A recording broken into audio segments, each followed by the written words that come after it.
Bonjour et bienvenue sur ce nouveau type BlenderLaunch.fr, je suis Cédric Lepilé Capitiwazoo et dans ce type on va encore une fois parler des courbes parce que les courbes sont vraiment puissantes et je crois que même si je faisais 40 types je ne montrerai pas tout. Donc là on va voir pour faire facilement en fait un objet qui a une partie supérieure comme on peut le voir ici et une partie inférieure comme on peut le voir là. Donc comme on peut le voir sur cet objet-ci par exemple, si je sélectionne ma courbe, je me mets en edit mode, vous voyez, je peux la déplacer sans problème, ça va suivre. Comme ceci. Je peux même l'extruder avec E. Et comme on peut le voir, ça suit sans problème. Donc ça, c'est vraiment une des forces de Blender, c'est qu'on peut vraiment faire des choses assez puissantes par rapport à ça. Donc comment est-ce que j'ai fait en fait cette courbe rapidos avec ces objets qui sont bien au final, vous voyez, les objets sont bien soudés, pourtant j'ai comment dire, j'ai un objet différent ici et un objet différent là. Donc la technique c'est tout con. Je vais sélectionner ça, je vais supprimer nos deux trucs. Celui-ci on va le supprimer, c'était juste pour vous montrer. Donc on a trois objets. Le milieu, on va dire le dessous et le dessus. Si vous regardez bien, chaque partie en fait, le dessous, son pivot, il est au plus bas et il est par rapport à, comment dire, au plus bas de l'objet, et la partie dessus, on va dire que le pivot, pareil, est sur la partie en fait, à l'extrémité de la courbe. D'accord? Donc c'est très important, sinon vous allez avoir des choses qui ne fonctionnent pas. Lui, le pivot est au centre, donc on va simplement aller dans Add Modifier, on va faire Curve, on va aller chercher notre courbe, voilà. Donc à partir de là, vous voyez, notre objet, il va sur notre courbe, on va lui donner le bon axe, donc l'axe Z, parce que notre objet, si on le mettait ici, vous voyez, l'axe vertical, c'est l'axe Z, comme ceci. On va ajouter un array, comme cela, et on va placer l'array au-dessus du modifier curve, dont on n'a plus besoin. Donc là, comme on peut le voir, si j'augmente les subdivisions, ça va me les placer dans le mauvais sens. Donc même chose, ici on fait 0, on va mettre 1 en Z, comme ceci, et là, si j'augmente mes subdivisions, vous voyez, pouf, ça marche nickel. D'accord. Donc moi, ce que je veux, c'est que si j'extrude ma courbe,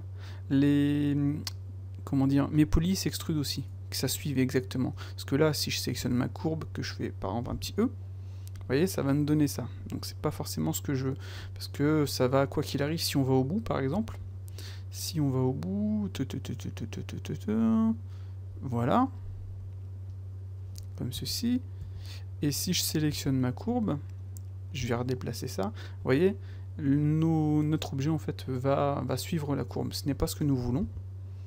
Donc pour cela, il suffit simplement de se mettre ici dans Fit Type en Fit Curve, de sélectionner la courbe. Voilà. Et là, quoi qu'il arrive, maintenant, si on sélectionne notre courbe et qu'on fait, par exemple, qu'on tire, vous voyez, ça va coller. Voilà. Même si je fais une extrude. Voilà. Donc, je vais annuler ça. Donc, maintenant, pour ajouter, en fait, notre base et notre top, c'est simple. On a ici, vous voyez, Star Cap. On va sélectionner notre base. Plaf. Directement, elle est venue se placer là. Donc comme je l'ai bien placé par rapport à mon pivot, ça va directement souder le truc. Je peux mettre même merge, comme ceci. Et on va prendre le N-cap. Donc là, c'était la base de ton. Vous voyez, là, je me suis trompé. Donc c'est le top. Et voilà. Donc en fonction de l'orientation de notre objet, vous voyez, ça peut donner des trucs comme ça. Donc il faut bien choisir laquelle va être au top et lequel va être à la base, quoi. Voilà. Et à partir de là, comme on peut le voir, on a notre courbe qui, elle, on va la sélectionner, voilà. Encore une fois, est éditable. Comme ceci, on peut faire un nœud. On va se mettre en vue de top. Donc avec la touche E, on va faire ça. Voilà, donc vous voyez, quoi qu'il arrive, ça suit, mais sans problème notre truc, quoi. C'est franchement super puissant. Et autre chose très importante, c'est comme c'est des modifieurs, que c'est Blender, on peut éditer en fait notre, comment dire, notre courbe, c'est-à-dire les objets de notre courbe. On va sélectionner par exemple ceci, vous voyez, on a ça ici, on va sélectionner ça, on va appuyer là, on va faire un petit CTRL B, comme ceci, on va faire un inset, donc voilà, on va appuyer sur F6 pour modifier notre inset. Donc là, on va augmenter en fait cette valeur-ci. Donc ce que je peux faire, c'est désactiver en fait l'arrêt, ça va peut-être nous aider. F6, donc c'est bien, il m'a pas enlevé mon truc. Voilà. On peut se mettre en edge, on va faire un clac, clac, clac, et clac. On va faire un petit CTRL B. Comme ceci, voilà. Donc si je fais, en fait, si je sors du mode edit et que je réactive notre truc, voilà, ça nous donne ceci. Donc là, hop là, je fais une bêtise, voilà. Là, en 2 secondes, on a édité notre courbe, comme cela, et elle est toujours éditable, en fait. Enfin, on a édité notre courbe, on a édité notre surface, et notre courbe, elle, est toujours éditable. Comme cela. Bon, avec le nombre de polygones, ça commence un petit peu à ramer, ce qui est tout à fait normal. Mais on peut le voir, c'est plutôt sympa.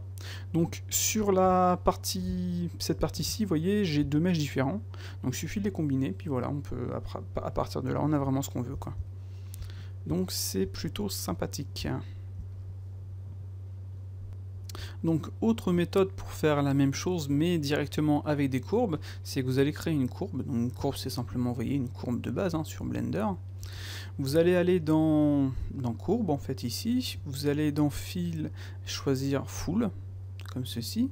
Dans Depth, vous allez donner une épaisseur. Vous voyez, ça va nous créer, en fait, des polygones, tout simplement, avec une épaisseur, comme cela.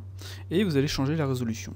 Et là, en 2 secondes, vous avez, en fait, votre courbe. Donc c'est vraiment qu'un objet courbe, tout simplement, que vous pouvez extruder, comme ceci, pour faire des nœuds, etc., etc. Ça fonctionne franchement super bien, quoi. Donc en 2 secondes, vous avez en fait moyen de faire des nœuds très rapidement. Donc là, je l'ai montré, si je fais alpha, c'était ça. Alpha, c'est la moitié, comme ceci. Si je vais remettre à 0, je vais redescendre à 0. Donc au début, on a ça, ensuite ça nous donne ça, et ensuite on peut aller à cette partie-là. Donc ça, c'est tout simplement en fait 3 courbes, parce que ça fonctionne qu'avec les courbes cette fois-ci, vous voyez.